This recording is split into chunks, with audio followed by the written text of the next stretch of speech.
day. Welcome to the Indian Grain Storage Hub Concept webinar series.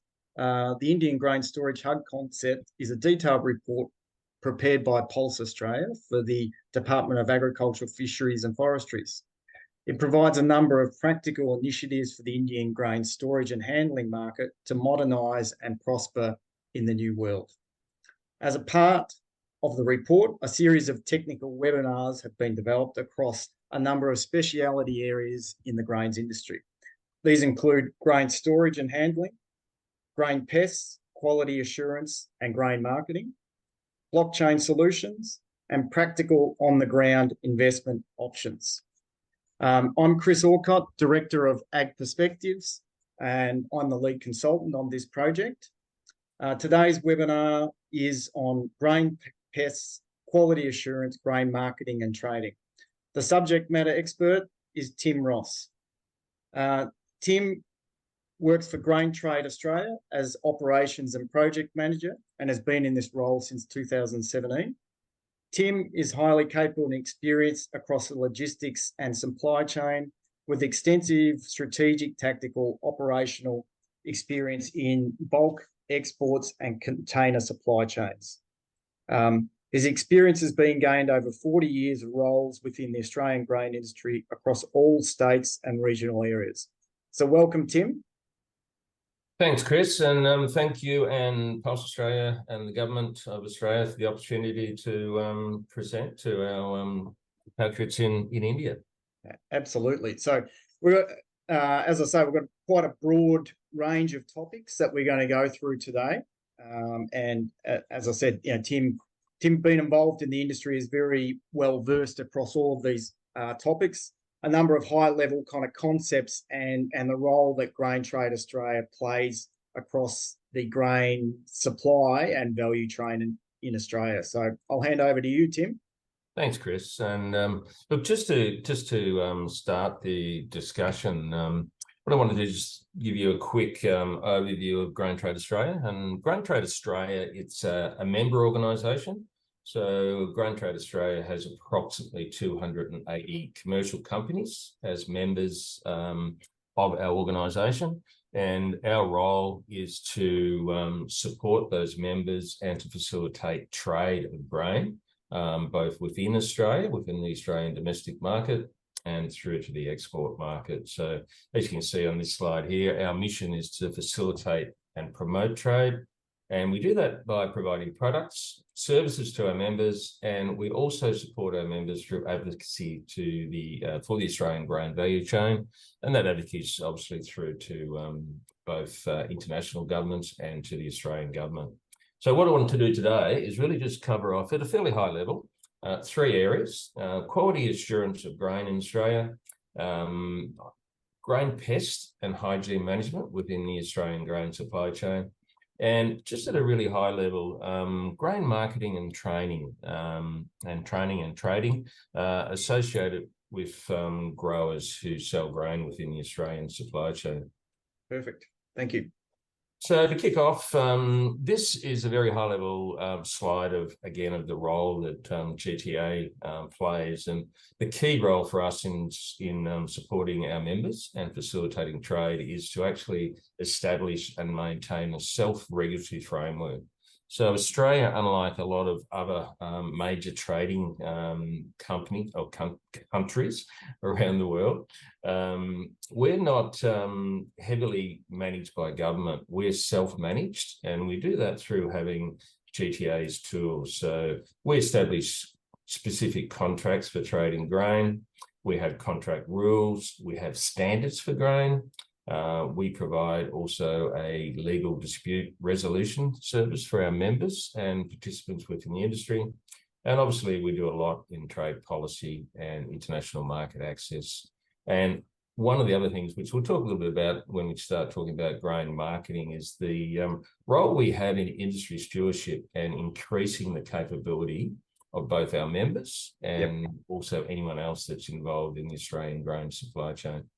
And we'll probably go through further on, Tim, around grain standards, but yeah, it is an interesting point that we are industry managed around our grain standards, not government regulations. And it's quite a different concept, as you said, to what happens elsewhere around the world. But I think it gives a great example when all sectors of the industry work together and come up with solutions that can work for everyone. So it's an interesting difference to to the rest of the world.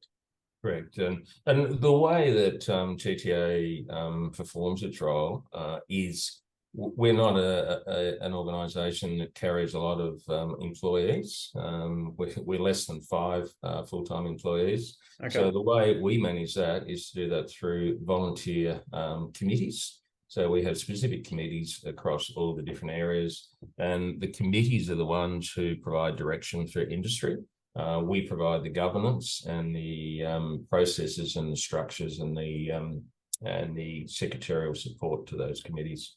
Yep. So firstly, Chris, maybe we kick off now into the quality assurance. And what is quality assurance? Well, quality assurance specifically is the ability to provide the customer the grain that they expect and the grain that they want, the grain that they'll be able to process, and it will perform as anticipated. So that really is the key objective in quality assurance, is to provide the customer exactly what they want.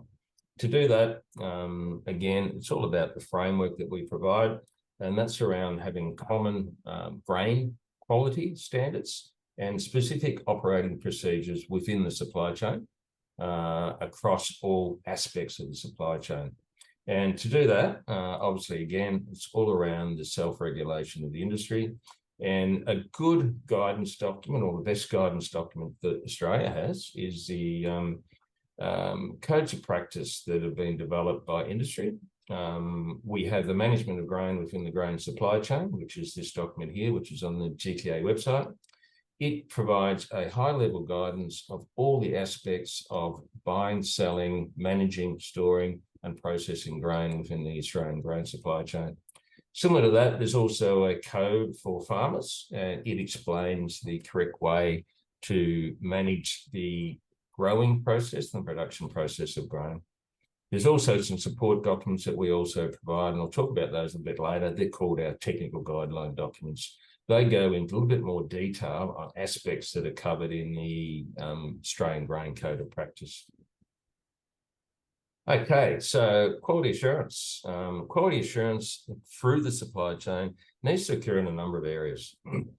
First, I want to talk about quality assurance prior to the farm, and this is really at a high level. Quality assurance within Australia really starts prior to the farm, prior to crop growing. It's all about research and development across all the aspects of the supply chain. So the Australian government's very supportive of our industry, and over the years, there's been a lot of research into grain protection, chemicals, fumigants. There's been research into storage design and storage practices.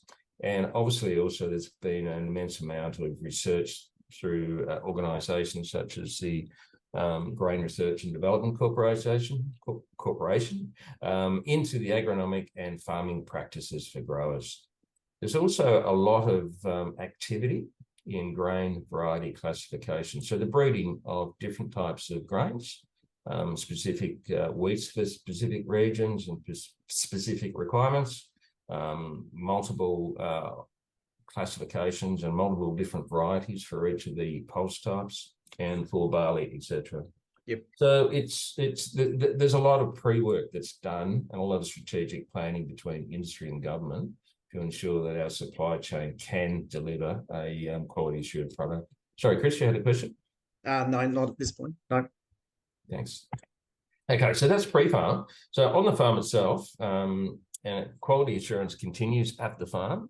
Farmers have a fairly large role in ensuring the product that ends up at the customer is the product that the customer actually wants. So growers in Australia are instructed to have biosecurity plans. A biosecurity plan on a farm means that they need to ensure all their farm equipment is clean prior to use. They need to ensure that the seed that they use to grow their crops has been processed, has been a fungicide has been applied to prevent diseases in the crop. And they need to also maintain their farm storage and all their farm vehicles to ensure that the product will not be contaminated. They need to work out chemical and fertilizer plants on farm, and obviously a storage management plan if they're storing grain on farm for some period of time. And once the crop's in, once they've sown the crop, they obviously need to manage the pests. They need to focus on the yield. They need to consider the addition of fertilizer, and they need to manage the agronomic and environmental aspects of grain.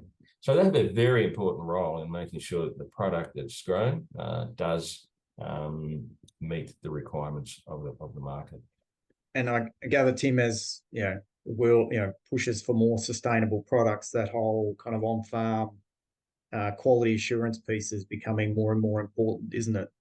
Yeah, certainly is, Chris. And one of the key things in that is for farmers to actually record exactly what they do through the farming process, both pre-sowing and during the crop growth and during the harvest period. So that includes recording when they sow, it includes when they apply fertilizer, when they do any in-crop spraying, once they harvest the grain, do they treat the grain themselves, etc. So it's very critical that they keep records. This next slide really talks about post-farm. So the growers harvested the crop and they delivered it to a commercial receival site, which GTA members. So what the key thing in this is the process that you see in this picture here is that each load that's delivered into a receival site, before the grain is emptied from the truck, the grain's sampled, a representative sample is taken, and that's assessed against our industry standards, our grain quality standards, and food safety standards. And that assessment, the end result of that assessment is that the grain is accepted into a specific quality grade. For example, at a receival site let's talk about wheat. For wheat, there may be, for example, 4 different quality grades that are available at that site. Some will be a premium grades through to a grade that may be just suitable only for stock feed purposes. So what determines where the grower's grain goes is the assessment process, where they assess the grain against specific quality parameters such as moisture, protein, and foreign materials, a few others. So once those grades and the primary kind of classification to segregate wheat is around protein, isn't it, really, historically? And then, some of the other parameters will then indicate or dictate which grade the wheat is accepted into. Yes, that's correct. Yes, yes. Protein is certainly one of those critical measures. So once the grain is graded and it's assessed and graded, it then goes into common storage. And normally at some stage, either at the actual receival time or 1 or 2 weeks later, the entitlement of that grain will pass to the buyer once a sale has occurred. So grain has been received, and this picture here shows a receival site. I think this one is in country WA, and grain is held in those receival sites until it's moved through to either a domestic market or an export market destination. So once the grain's in storage, it still has to be managed for quality and to maintain the quality and the quality assurance. So the storage operator will have in place an integrated pest management program. They'll assess the grain within each of the storage cells, or such as the bunkers here, on a regular basis to make sure that there's no insect incursion, to make sure there's no water ingress, and to make sure that the quality of the grain is actually maintained. There'll also be samples taken of each of the cells of grain, and those samples will be sent to laboratories for further analysis of specific quality parameters. And that's talked about a little bit in this slide here. Grain is prepared for each sale. So, for example, if I'm a trader and I'm exporting a 45,000 tonne vessel out of a port in one of the states within Australia, what I'll do is I'll look at the grain that I own in a number of different storage sites within the catchment area for that port. A catchment area obviously is sites that are freight advantage through to that port. Yep. So what I'll do is I'll select the stock based on its quality, both the receiver quality and also the analysis that's been done at the laboratories. And that way I'll be assured that the grain will meet the customer requirements. And the customer requirements are obviously, they're stipulated within the contractual terms of sale that I would have. Yep. So all grain as it moves through to the vessel, certainly one of the key things in the Australian supply chain is whenever grain moves, samples are taken and the grain is further checked. Ongoing checks of the quality occur at all stages as it moves through the supply chain. So that's a quick summary of the process. So just a question, yeah, through that, I suppose if you talk about the integrated plant, really just trying to reduce losses once the grain is in the storage system, isn't it? Through, the integrated pest management, through quality management, making sure that all of the, in Australia, we use a lot of what we call bunkers, so outside storage that are tarped to ensure that water doesn't get in there. And really the post-harvest losses that we have through this system, because it's so coordinated, is quite minimal, isn't it, Tim? It is minimal, and one of the key reasons, Chris, probably for that is that one of the things that our framework and rules that we have within our supply chain is the management of the risk of the entitlement of the grain. Yep. The key thing is when grain is sold and delivered into a storage, the storage operator takes the risk of the product. So if any grain is damaged within the storage, that's a loss to the storage operator. Yes. So, and that's critical because that's the life and death of a company. If they lose too much grain, it may place them under a severe financial penalties. So it's critically important that entitlement's managed, both from an accounting and inventory process and also a quality process. Yeah, because probably the other key, that we do, where we have a kind of a commingled system in Australia where there are multiple buyers at these upcountry storage sites up there. So you could have 5 or 10 different grain buyers there, and we have a commingled and a common storage kind of system. So it's very important that the storage operator is kind of managing the quality and the accounting requirements as well. Yes, correct. And we will have another webinar, blockchain webinar, which will be included in this pack as well, which kind of explains around some of the, I suppose, the ownership and how you protect your interests through that chain as well. Yeah. If anyone's interested in grain entitlement, there is a fact sheet that we have on our website that explains how grain entitlement works. But it is a critical piece, and one of the key planks of that, obviously, again, is the grain standards. Yep. Because without the standards, no one would be comfortable having entitlement to grain within a common stack. But absolutely, because it's getting tested on the way in, managed, and then will be outturned to that standard. And it's a fundamental piece of how the Australian kind of grain industry operates. Correct. Yep. Okay. I'll go in a little bit more detail. We spoke quickly just about pest management within the supply chain. So I'll just run through a few slides with how the grain from a pest and hygiene perspective is actually managed once it's in the system. So firstly, one of the key things is that Australia is similar to India. We all have common grain pests within the supply chain, and the key objective that Australia has is that our objective is to have a supply chain that's free of stored grain insects. So the objective is, if you've got grain insects, you need to deal with them, and you need to deal with them quickly too. And if you don't, you effectively can't trade that grain until you've managed the problem. So some of the key aspects of managing pests and hygiene within the supply chain is the quality of the storage. And the key thing is that storages must be soundly constructed. They can't let water in. And what the Australian industry is pushing forward is that we need to be able to fumigate grain. So to be able to do that, that means your storages, both your upright cells as depicted in this picture, and storages such as ground bunker sites need to be gas tight so that you can apply fumigation to the grain to Australian standards to ensure that the grain is treated.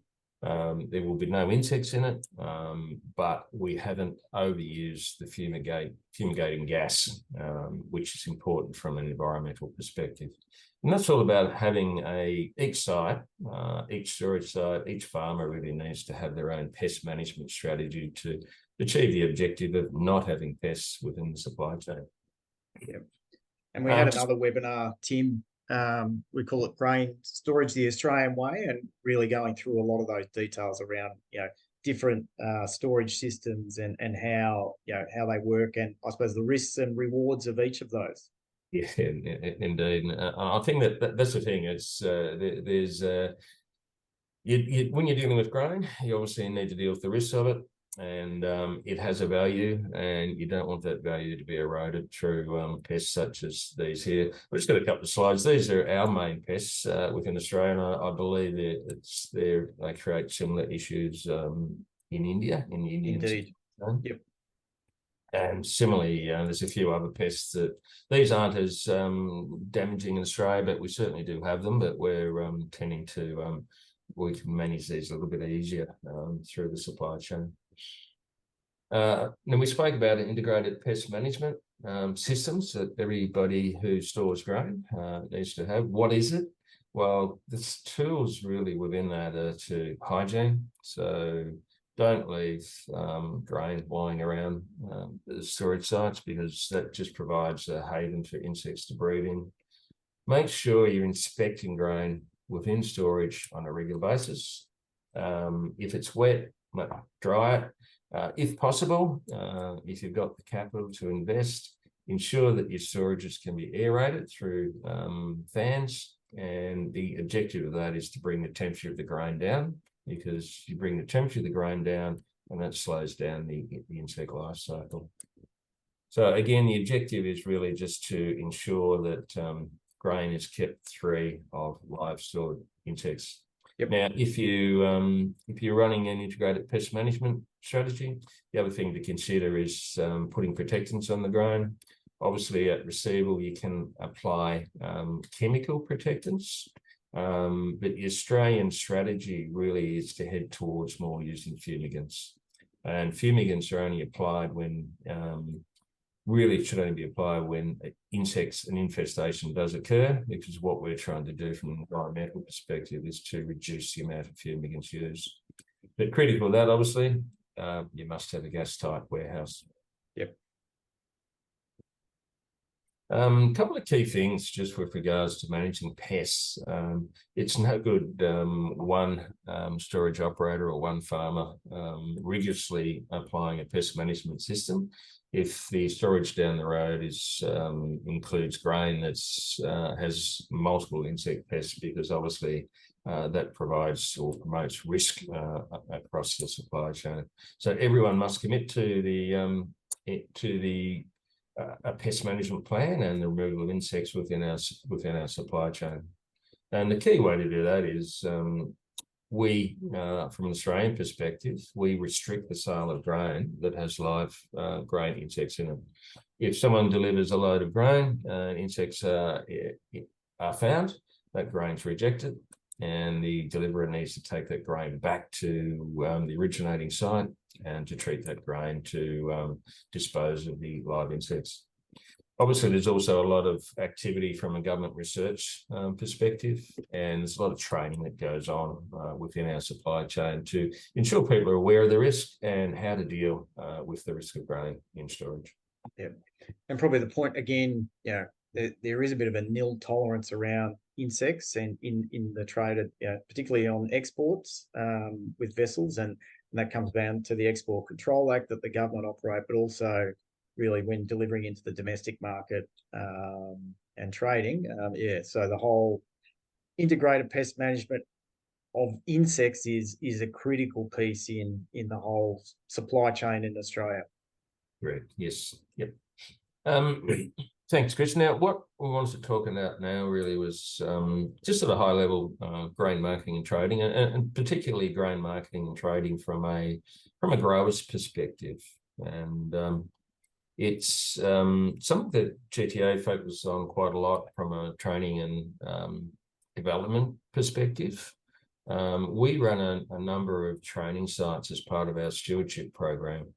And what we do is we focus on providing the tools and the information, the knowledge to assist participants within the supply chain, not just our members, but all participants in the supply chain with information and knowledge that helps them work and process and sell grain within our supply chain.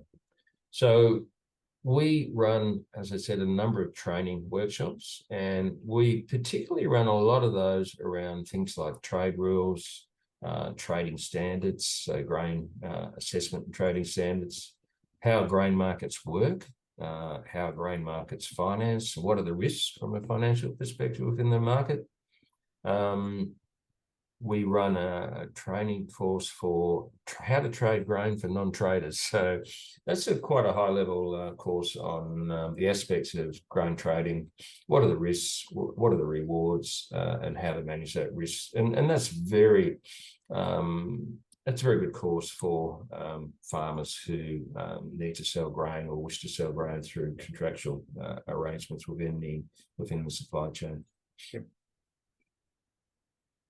We also provide a number of fact sheets and information documents on our website.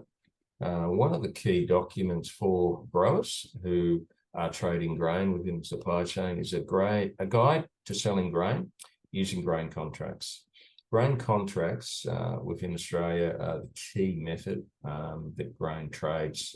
And it's critical that people who are involved in the provision of grain and the sale of grain and the purchase of grain understand the rules around grain contracts and the trade rules that sit behind the contracts.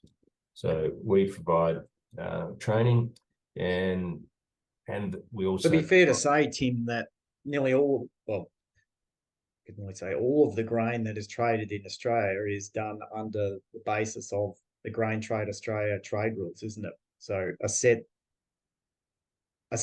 process that everyone understands and undertakes.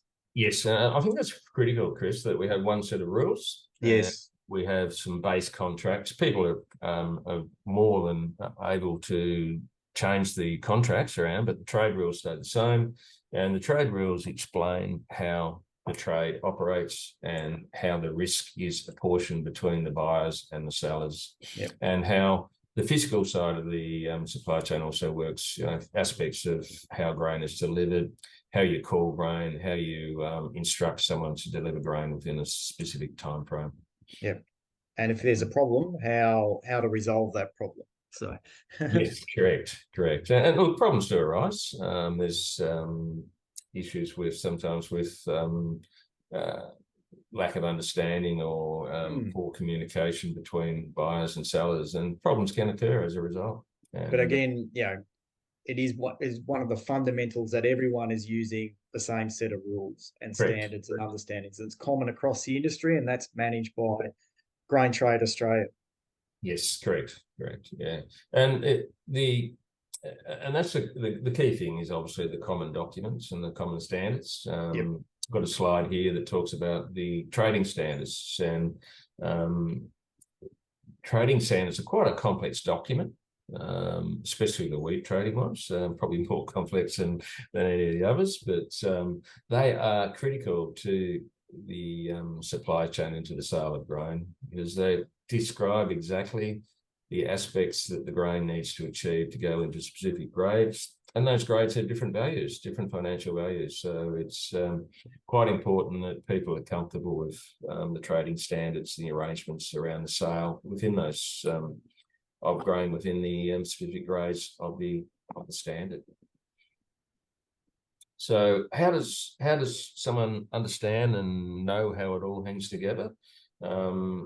we always promote the best way to get a good understanding of the Australian supply chain and how the system works, both the physical and the trade aspects of it, is to look at the management of grain from the Australian grain supply chain, or commonly called the Australian Grain Code of Practice. It's a guidance document.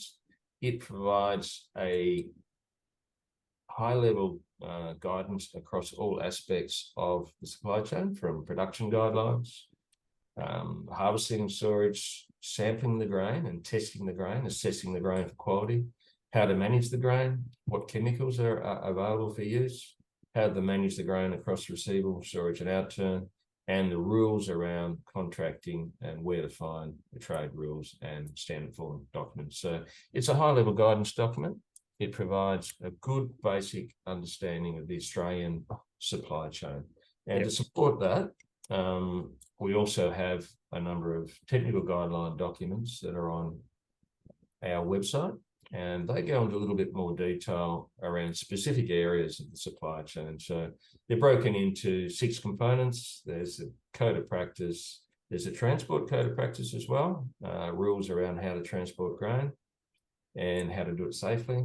And then there's a number of technical guideline documents on how to assess grain and how to classify grain. And then we've got also a number on operational procedures, industry standards, issue management, and on-farm procedures. So really, Chris, if anyone's interested in more information, the GTA website's the place to go. Yep. Have a look at the code of practice, have a look at the technical guideline documents, and you will find a wealth of information. If you're interested in, for example, operating a storage and aspects of how to operate a storage well, we've got a TGD, which is number 17, which explains how to actually run a container packing facility and things that you need to do. That's quite a detailed document. No, so I think it's a critical document really, because it does outline really the process and the way that the industry self-manages itself throughout the whole supply chain. And Grain Trade Australia have done a fantastic job in pulling that together and making sure that everyone understands their responsibility throughout the chain. And this document really puts that together and really explains Australia's kind of unique operating position that we run here. And yeah, it's a great document. Yeah, certainly. And the key thing is these documents are reviewed on a regular basis, and we keep updating them. The committees which we spoke about earlier, the ones that have managed and run by volunteers from our members, they're responsible for these documents, and they ensure that they're up to date. And similarly, the contracts that we provide industry and the trade rules are constantly reviewed and updated to make sure that they're topical and that they're supportive of trade and that they actually help to facilitate trade. Yep, exactly. Okay, I think that was it for the slides, Chris. Unless there's some further questions, I'm happy to take some more. Well, I think I asked a few on the way through, but once again, thank you, Tim, and thank you, Grain Trade Australia, for providing the overview of really how our grain supply chain works in Australia. And there's a wealth of information that is available on the Grain Trade Australia website. If people are interested in learning about any aspect of how the Australian industry trades and sells grain. So once again, Tim, thank you very much. And yes, well done. Thank you for the opportunity, Chris. A pleasure. Thanks.